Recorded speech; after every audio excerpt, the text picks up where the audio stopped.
করব 2025 সালে কত তারিখে শবে বরাত অনুষ্ঠিত হবে।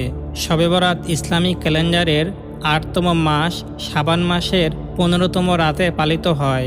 এই রাতকে ইসলামের বিশেষ গুরুত্ব দেওয়া হয়। শবে বরাতের সম্ভাব্য তারিখ। শবে বরাতের নির্দিষ্ট দিনটি চাঁদ দেখার উপর নির্ভর করে, তাই প্রতি বছর তারিখ পরিবর্তন হতে পারে। সাধারণত শবে বরাত হিজরি শাবান মাসের 14 তারিখের সন্ধ্যার পর শুরু হয় এবং 15 তারিখের পুরো রাত ধরে পালিত হয়। আসুন আমরা শবে বরাতের একটি হাদিস দেখে আসি।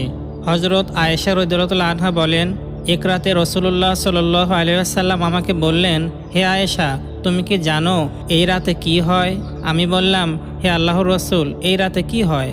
রাসূলুল্লাহ সাল্লাল্লাহু আলাইহি ওয়াসাল্লাম বললেন, এই রাতে পরবর্তী বছরের মধ্যে যত শিশু জন্মগ্রহণ করবে ও যত মানুষ মৃত্যুবরণ করবে এবং মানুষের আমলনামা সেখানে উঠানো হবে, তা লেখা হবে।